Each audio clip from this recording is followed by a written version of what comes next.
Hey, what's up, guys, and welcome back to the Scream Scene. I am Jody Dean. Go ahead and smash that thumbs up, comment below, share this on social media. Today is a little talk with the fellow filmmakers out there. So if you're not a filmmaker and you're still interested in this topic, could be for you, could be very interesting. So go ahead and feel free to stick along with me. But I've always felt like if you know something, if you have something to contribute to the world, why wouldn't you do it? And I have learned some things, and something that's been very important to me my entire life has been movies, specifically horror movies. In my 20s, I was from 19 to, almost my mid-20s, I was just chasing one dream. Like, I wanted to be a filmmaker. I wanted to make horror movies. I wanted to be an actor, but I was chasing the dream of making it in the music business. And in my 20s, I met some guys that were also interested in becoming filmmakers.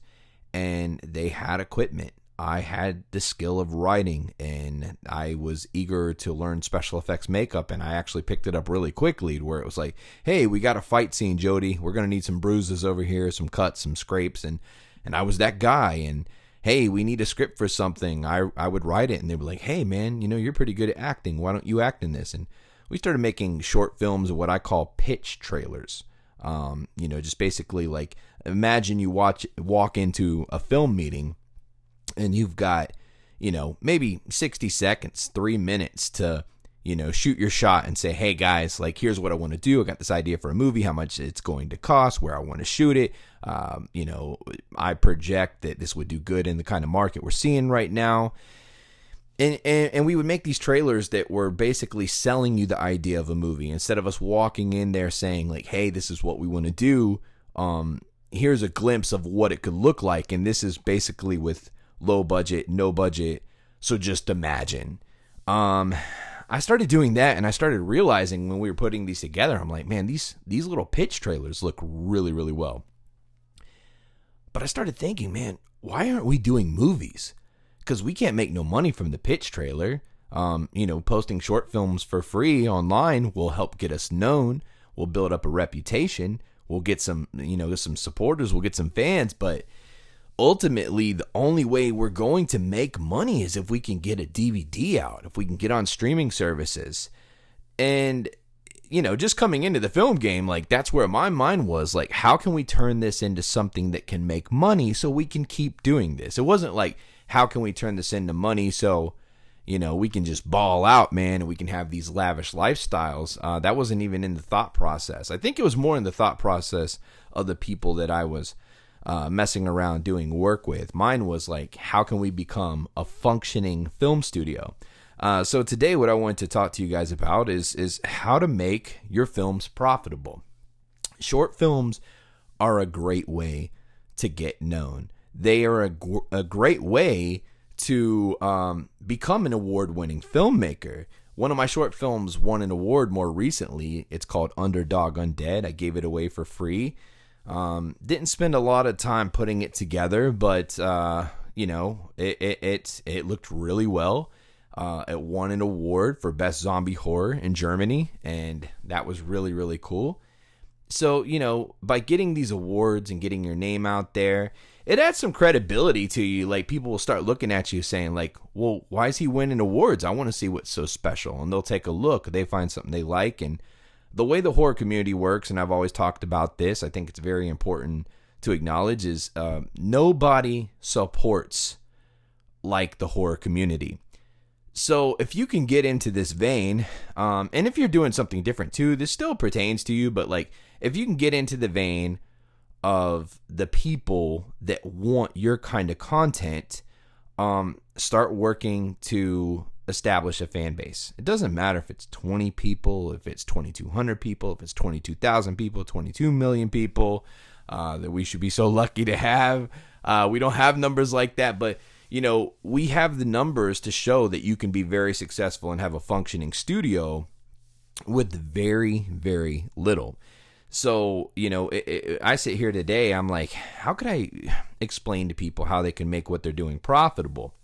Now, something I've been seeing over these past years, A lot of people make short films because they're cheaper to make. You can do them with no budget. You can do them with a super low budget, micro budget, big budget.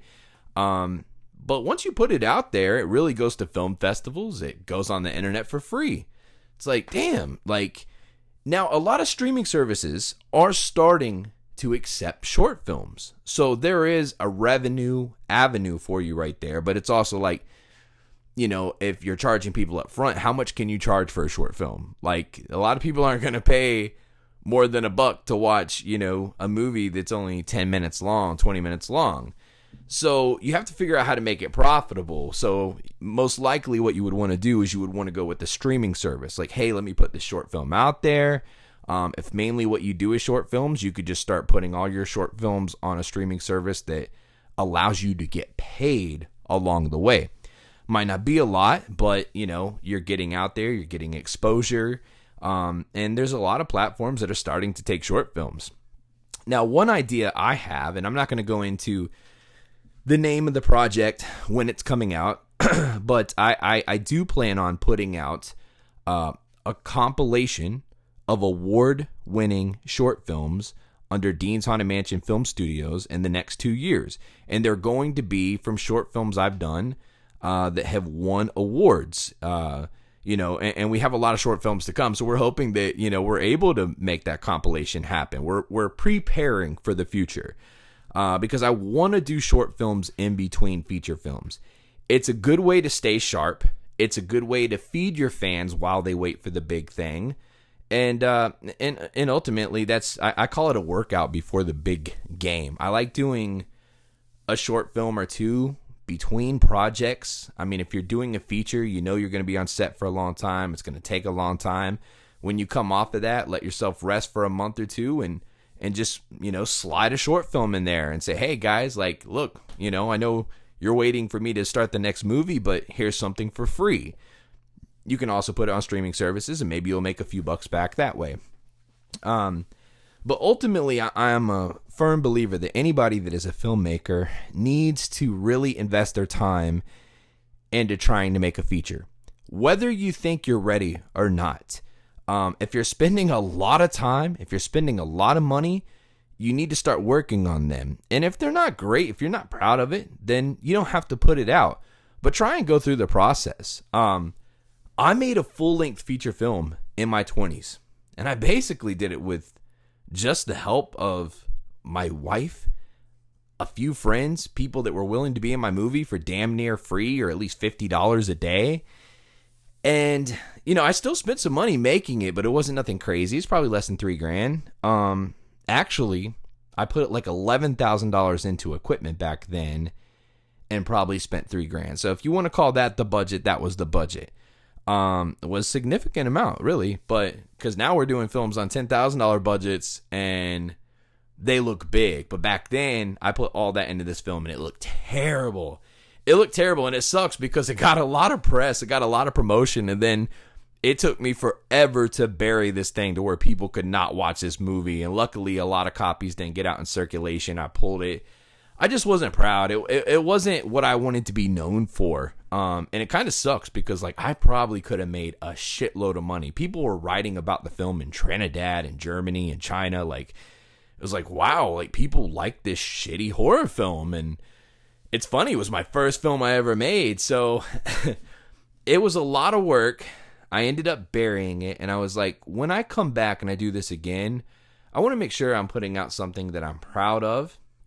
And I need to make sure that I'm trying to make some money if I want to keep doing this, because you couldn't pick a more expensive thing to be in. That's why most people go after investors. They try to raise money because making a movie, usually you got to hire the camera guy, you got to hire the editor, you got to hire a lighting tech, you got to hire a sound guy, you got to pay your actors, feed them, special effects person, graphics designer, marketing, this and that. I mean, just saying those things, you're going to say, well, shit, you're already up to a couple $100,000 right there. That's true. The only reason this has ever worked for me is because I've owned my own marketing promotion companies. I owned a company for a long time called Sickified Films LLC. I owned a company called Green Riders Entertainment. We did club promotions. We did street promotions. We did crazy stuff.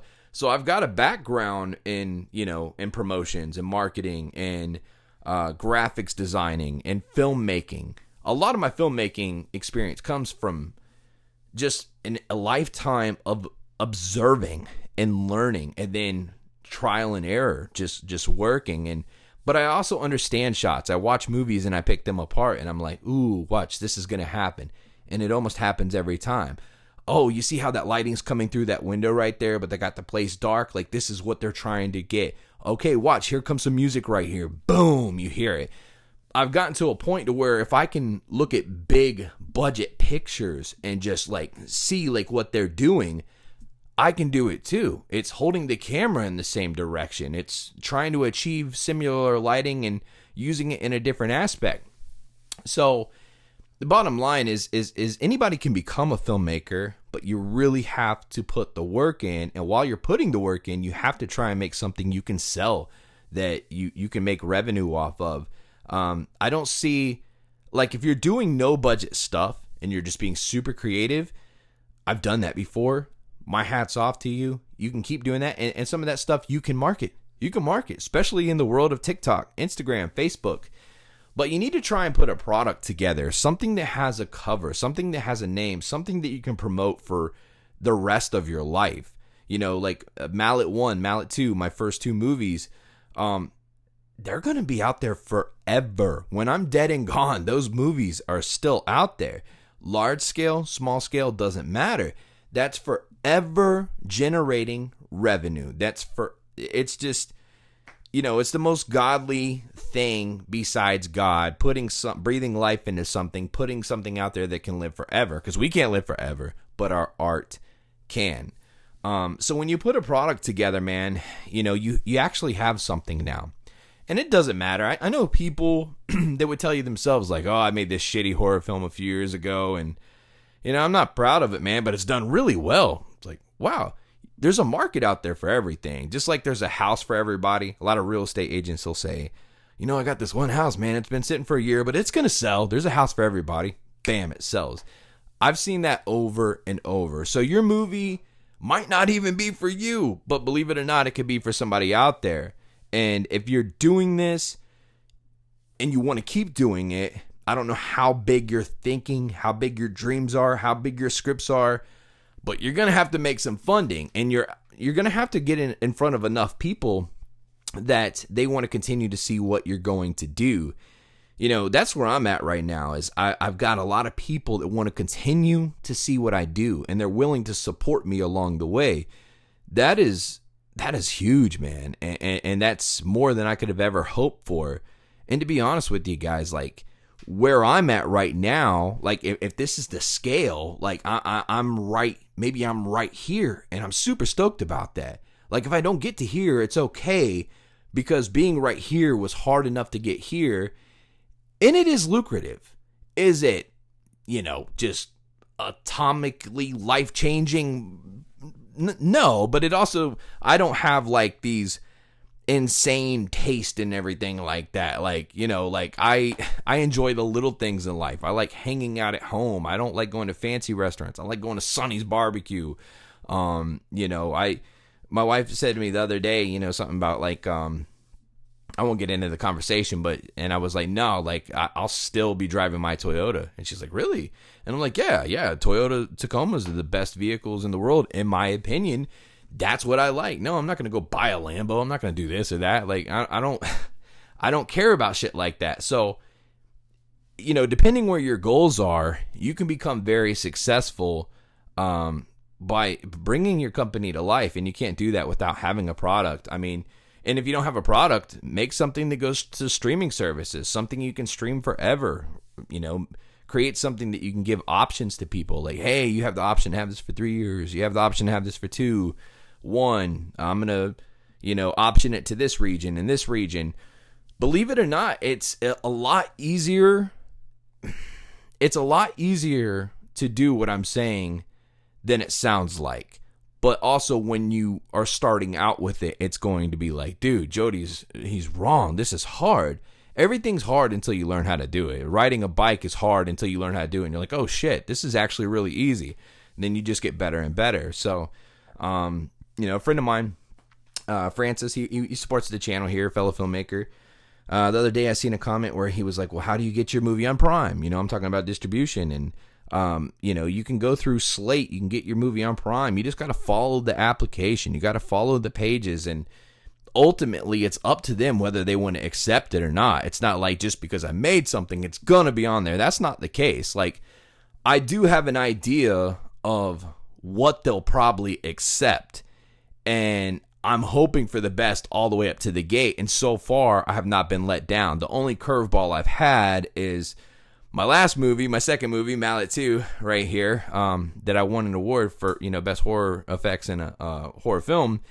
That film, there was a few scenes in there, and they were like, this is definitely going to be banned in these countries. I'm like, shit, that sucks. But on the other side, a lot of the greatest horror films out there have been banned in certain countries. They've been banned, period. And, so I almost take it as a compliment. It only sucks because a majority of my big YouTube following from my other channel, Hunting the Dead, is actually Australia and UK. So, that hurts a little bit. Financially, there's a lot of money that's just like could be coming in. It came in from the first movie. Like, the first movie, dude, did really well in Australia, did really well in the UK. Second movie, a little bit of a curveball, but it's doing good. It's just like the first movie did so well. Now you're like, oh shit, I gotta stay up here. I gotta be up here. I don't feel like that. Like, the fact that I've even sold almost 4,000 copies of my second movie, like I'm not complaining at all. Just 2 years ago, I hadn't sold copies of any movie. So, that movie I made in my 20s, I did sell some copies of it. Luckily, it wasn't a lot. It wasn't enough to like, oh shit, man, one day all this is going to resurface, people are going to find this at a thrift store, at a Second and Charles or in a bin somewhere. It wasn't enough to get to that point or anything like that. I think most of those people that were acting back then, I gave a copy of the movie to. They've even moved on. I don't even think most of them are acting anymore. So, that was kind of easy. But another thing is like when you are making these products, do make sure that you are proud of it. Once these are out there, like I got lucky with the first one, it didn't hit streaming services. It was like a straight to DVD thing, and it was being distributed through my own company at the time, Sickified. And, I was able to curve that from going into wildfire mode. You might not be able to do that. Once your film is on streaming services and it's out there, you can't bury it. So make sure, if you do make something, put your heart and soul into it. Before you put it out, you're completely happy with it, because, that's out there to live forever, and that's legacy. So, but definitely, I think the lesson to be learned here, and I hope that it's taken away, is, and this isn't just for filmmakers either. It is, but it isn't. Like, no matter what you're doing, if you're doing music, if you're doing YouTube, make something that is worth something. Because, you can't do anything really for free. I've done these short films for free. They take a lot of time, and I look at it and I'm like, man, I just, took 4 days off that I could have made, $3 or $4 grand, and like, here I am over here just, doing it for free. Why? I can look at the bigger picture and say I might be giving these away for free, but I'm keeping the people fed that support me for the bigger things. So it's kind of one of those things. You got to give and take, man, and you got to figure out what you're trying to do. If you're trying to be, a successful music artist, you need to be able to put out songs that are worth people paying for to stream or paying for your albums. If you're putting out movie content, there are a lot of movie people that get away with putting something out, making an absurd amount of money, and it is just, I don't even want to say it's crap, because it's not crap, but it's like you watch it and it's hard to watch. Like, it's like, dang, this is slower than my grandmother's grandma that had a grandma and her grandma's grandma. Like, it's that slow, it's like, damn, man. Like, and then you get to the end of it and you're like, wow, I want that hour and 20 minutes of my life back. I don't usually say that, but I've been surrounded my whole life with people that say that. I've sat down with some people, man, that can't make it through 5 minutes of a movie. This is garbage. Turn it. I'm not watching this shit. And I'm like, no, there's something good here. There's creativity. And they're like, no, I don't see it. I'm like, fuck. And, I'll come back and I'll watch that later. I'm a different breed, though. Like, I love shitty horror movies. I love them so much. Like, I am your fan base, shitty horror movies. However, like, you know, those movies, they still make decent money, believe it or not. Like, I won't name drop here, but I know a few of them that are on streaming services right now that are just terrible. And they've made like 900,000, 500,000, 400,000. My first movie, Mallet One, is not terrible. It's a good movie, but like, it took us to where we want to be as a functioning film studio. At least we're in the position that we don't have to beg people for money or even ask people for money. We are in a position where we do try and make the best content that we can, and we hope that we do well on it. But we've done well enough from the first one that it's like we're skating right now. Like, it's like we can continue to do what we love, and, we're able to fail without repercussions. Like, we don't have an investor coming and yelling at us saying, hey, why didn't you make my money back? We don't answer to nobody. If we want to start shooting next week, we start shooting next week. The money's in the account. It's ready to go. It's all about our time. Do we have the time to do it? And you can get there too, because, I had YouTube to help me push mine, but nowadays we have TikTok. We have Instagram Reels. We have Facebook. We have, X, Twitter. I still call it Twitter. X, we have Threads. We have so many things out there. We have Kick. We have Twitch. So you can go on these platforms, dude, and you can promote the hell out of your shit all day, every day, year round. Let's say you make a movie right now. Let's say Francis makes a movie next week. He takes his movie, every single day he drops a reel on Instagram. He drops it on Facebook. He promotes it on TikTok. He goes on YouTube and makes a video talking about it. It gets to the point to where people are like, man, I'm sick of hearing him talk about this fucking movie. Let me go buy this shit. And then some people are like, hey, I'm just not going to listen to him no more, right? But he's staying in their ear. He's staying in one of those videos. Maybe a reel, maybe a YouTube video. It's going to have some kind of viralability. I love that word. I made it up a long time ago. Viralability. Once you get a little viralability, let's say that one of his TikToks gets 1 million views. Now 1 million people know his movie exists. What happens if 10% of those people take the time to go buy his movie? Let's say his price point is like what our price points are, $20 a DVD, but we're going to hand sign them and send them to you from Dean's Haunted Mansion headquarters. Do you know how much 10% is of 1 million? Just think about it, guys. There's a lot of opportunity out there. A lot of people just don't think this way, and that's why I'm hoping to open that door in your mind. And as a filmmaker, I hope this is beneficial to you. Smash that thumbs up, comment below, share this on social media. Love you guys so much, but until next time, sweet nightmares.